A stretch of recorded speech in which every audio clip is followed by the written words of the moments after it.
Hey everyone, welcome back to another video of life science zoology. इस video में हम पढ़ने वाले हैं population growth and growth curves के बारे में। तो ये दोनों ही टॉपिक हम इसी वीडियो में डिस्कस करने वाले हैं। ठीक है, तो पॉपुलेशन इकोलॉजी के बारे में जब हम पढ़ते हैं तो कुछ टर्म्स होती हैं जो रिपीट होती रहती हैं, उनका क्लियर होना बहुत ज़्यादा ज़रूरी हो जाता है। ऐसी कुछ टर्म्स हमने यहाँ पर लिखे हैं जिनको वन बाई वन हम लोग डिस्कस करने वाले हैं। ऑल्दो पिछले कुछ वीडियोज़ में हम उनके बारे में पढ़ चुके हैं, लेकिन फिर भी एक बार रिपीट कर लेते हैं। पहला टर्म आता है एमिग्रेशन। एमिग्रेशन में होता क्या है बेसिकली?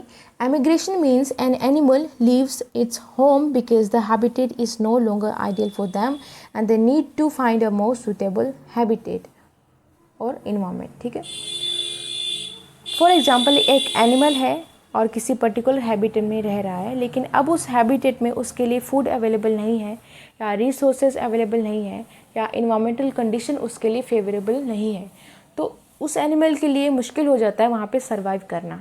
ठीक है, तो जाहिर सी बात है उसको वहाँ पे उस जगह को या उस हैबिटेट को छोड़ करके दूसरे हैबिटेट को अपनाना होगा। ठीक है, ये प्रोसेस क्या कहलाता है? एमिग्रेशन। दूसरा आता है इमिग्रेशन। इसमें क्या होता है? Immigration means an animal establish a home in a habitat because it has resources in it and it can utilise or because the habitat is ideal for them.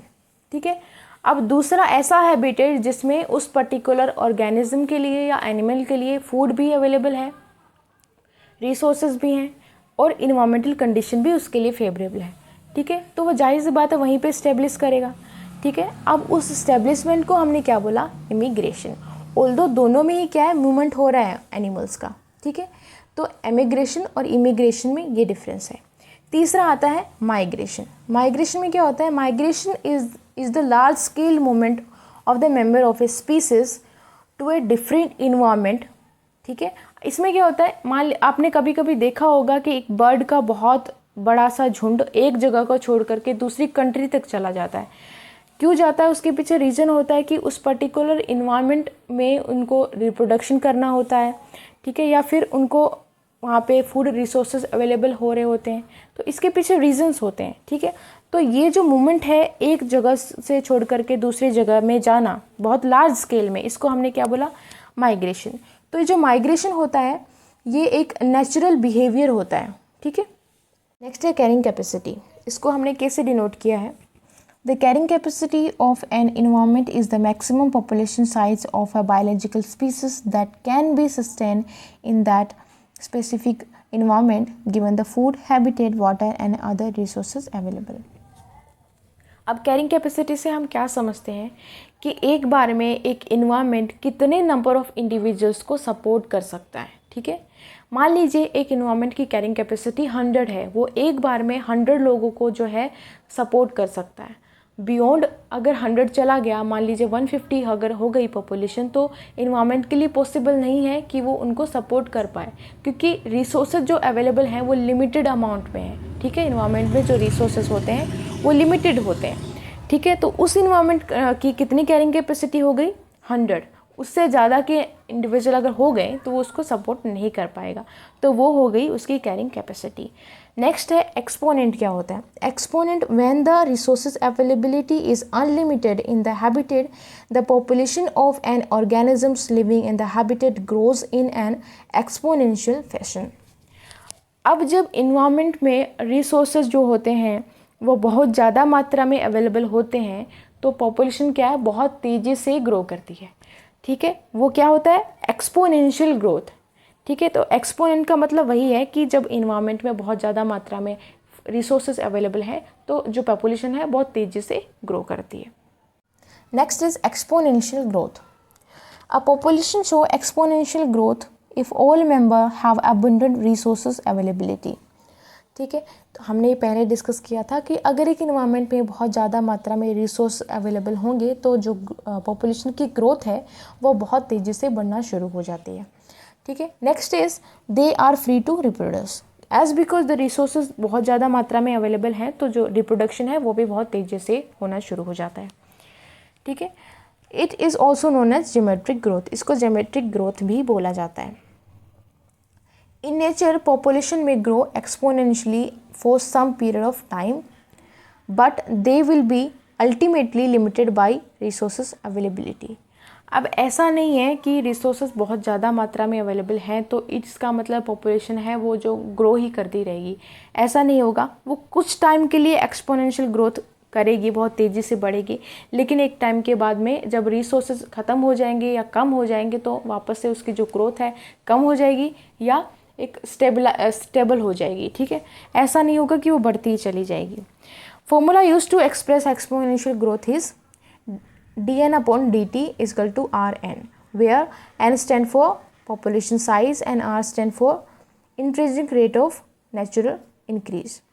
अब जो एक्सपोनेंशियल ग्रोथ होती है वो किस तरीके का कर्व शो करती है, जे शेप्ड कर्व हमें देखने को मिलता है एक्सपोनेंशियल ग्रोथ में। ये कर्व हम बाद में डिस्कस करेंगे। जो पॉपुलेशन ग्रोथ हमें देखने को मिलती है वो है लॉजिस्टिक ग्रोथ। इसमें क्या होता है, in logistic growth a populations per capita growth rate gets smaller and smaller as population size approaches a maximum imposed by limited resources in the environment as known as carrying capacity। तो जो logistic growth होता है उसमें carrying capacity बहुत ही vital role play करता है, बहुत important होता है कैरिंग कैपेसिटी इस तरह की ग्रोथ में, क्योंकि इस तरह की ग्रोथ में क्या होता है कि धीरे धीरे पॉपुलेशन बढ़ती है, उसके बाद वो बहुत ही तेज़ी से बढ़ती है और फिर स्टेबलाइज हो जाती है। वो हम कर्व्स के अंदर समझेंगे कि किस तरीके से पॉपुलेशन ग्रोथ होती है। It produce S shaped curve. हमने एक्सपोनेंशियल में किस तरीके का कर्व देखा था, जे शेप, जो हम डिस्कस करेंगे। और लॉजिस्टिक ग्रोथ जो है किस तरीके का कर्व शो करती है, ठीक है। तो यहाँ पे जो फॉर्मूला यूज हो dn/dt is equal to Rn bracket में k-n अपॉन में k। अब n किसके लिए स्टैंड करता है, पॉपुलेशन साइज के लिए। dn/dt क्या है यहाँ पे, change in population size per unit time, where k stand for carrying capacity and r is intrinsic rate of natural increase, ठीक है। तो ये फॉर्मूला का यूज कैसे होता है, कहाँ होता है, वो भी हम देखेंगे। नेक्स्ट हम डिस्कस करते हैं एक्सपोनेंशियल ग्रोथ कर्व, ठीक है। तो यहाँ पे जो आपको शेप दिख रही होगी वो एक तरीके से जे शेप दिख रही होगी, ठीक है। तो इसी वजह से इसका नाम जो है वो जे शेप कर्व है, राइट। एक्सपोनेंशियल ग्रोथ में ही हमें ये जो कर्व है देखने को मिलता है। अब यहाँ पे आप देखिएगा कि ये जो फेज़ है यहाँ पे क्या होता है कि पॉपुलेशन एक तरीके से तैयार हो रही होती है एक्सपोनेंशियल ग्रोथ के लिए, तेज़ी से बढ़ने के लिए। तो इस फेज़ को हमने क्या बोला, लैग फेज़, ठीक है। लैग फेज़ होता है जब ये पॉपुलेशन प्रिपेयर हो रही होती है एक्सपोनेंशियल ग्रोथ के लिए। तो एकदम से आपको यहाँ पे ग्रोथ देखने को मिल रही है, ठीक है, और सडनली एक टाइम के बाद में जो है पॉपुलेशन डिक्लाइन होनी शुरू हो जाती है, ठीक है। तो यहाँ पे डिक्लाइन इन ग्रोथ रेट आपको दिखाई दे रहा होगा। तो यहाँ पे एक तरीके से एक्सपोनेंशियल ग्रोथ होती है, तो इसको हमने क्या बोला, एक्सपोनेंशियल फेज़। जे शेप ने हमें दो तरीके के फेज़ देखने को मिलता है। पहला है लैग फेज़, जब जो पॉपुलेशन है प्रिपेयर हो रही होती है। दूसरा होता है एक्सपोनेंशियल फेज़, या आप उसको लॉग फेज़ भी बोल सकते हो, ठीक है। तो जो एक्सपोनेंशियल जो ग्रोथ होती है उसमें हमें जे शेप कर्व देखने को मिलता है और दो तरीके के फेज़ देखने को मिलते हैं। पहला है लैग फेज़, दूसरा है एक्सपोनेंशियल फेज़, या आप इसको बोल सकते हो लॉग फेज़, ठीक है, क्लियर है। नेक्स्ट है जे shaped growth form. In the beginning, density of the population increase rapidly, then stop as the environmental resistance or other limiting factor become effective। अब ये क्या है, ये लिमिटिंग फैक्टर्स होते हैं। लिमिटिंग फैक्टर मतलब वो चीज़ें जो ग्रोथ को रोकती हैं, ठीक है। For example food, space, seasons. अब अगर फूड अवेलेबल नहीं होगा तो जो पॉपुलेशन ग्रोथ है वो डिक्लाइन होनी शुरू हो जाती है। स्पेस अवेलेबल नहीं है तो वो भी क्या है, पॉपुलेशन डिक्लाइन होने शुरू हो जाती है। तो एक तरीके से क्या है, ये लिमिटिंग फैक्टर्स हो जाते हैं पॉपुलेशन साइज के लिए। In this pattern of growth the density reaches the upper limit, remain at the level for a time and then decline. अब इसमें क्या होता है, हमने देखा कि एक बार जो पॉपुलेशन है वो तैयार हुई बहुत ज़्यादा ग्रो करने के लिए, उसके बाद में उसने एक्सपोनेंशियली ग्रो करना शुरू किया। एक टाइम आया जब उसने जो है डिक्लाइन होना शुरू कर दिया। वो कुछ टाइम तक वहाँ पे स्टेबलाइज रही और वापस से क्या डिक्लाइन होना वहाँ पे शुरू हो गया। तो इस तरीके का कर्व क्या कहलाता है, जे शेप्ड कर्व, ठीक है। एग्जांपल्स क्या है, कौन कौन सी पॉपुलेशन में, कौन कौन सी स्पीसीज में हमें इस तरीके का कर्व देखने को मिलता है। इंसेक्ट, एनुअल प्लांट्स एटसेट्रा में हमें इस तरीके का कर्व जो है नोटिस होता है, एक्सपोनेंशियल ग्रोथ देखने को मिलती है। ठीक है, नेक्स्ट इज एस शेप्ड और सिग्मोइड ग्रोथ पैटर्न। इस तरीके का कर्व है हमें कहाँ देखने को मिलता है, लॉजिस्टिक ग्रोथ में। एक्सपोनेंशियल ग्रोथ में कैसा था, जे शेप था, लॉजिस्टिक में कैसा है, एस शेप्ड कर्व है। ठीक है, अब इसकी शेप जो है वो एस की तरह आपको दिखाई दे रही है। ठीक है, तो इसीलिए क्या है, एस शेप्ड कर्व है। अब इस ग्राफ को समझ लेते हैं। जो जे शेप्ड कर्व था हमें वहाँ पे दो फेस देखने को मिली थी, लैग और लॉग, या आप उसको बोल सकते हो एक्सपोनेंशियल फेस भी। यहाँ पर हमें 4 फेस देखने को मिलते हैं। पहला है लैग फेस। सेम यहाँ पे क्या होता है, एक बहुत धीरे धीरे ग्रो कर रहा है, या आप बोल सकते हो पॉपुलेशन एक तरीके से प्रिपेयर हो रही होती है ग्रो करने के लिए। दूसरा आता है लॉग फेस, जब वो एक्सपोनेंशियल ग्रो करती है।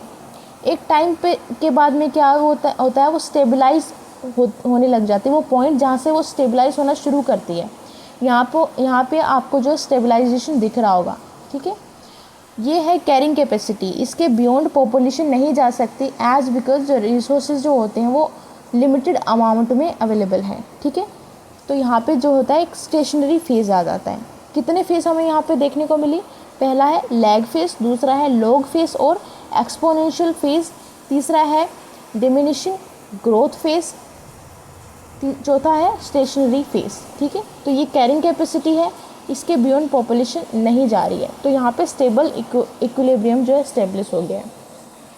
क्लियर है, तो ये है एस शेप्ड कर्व, या आप इसको बोल सकते हो सिग्मोइड ग्रोथ पैटर्न। क्लियर है।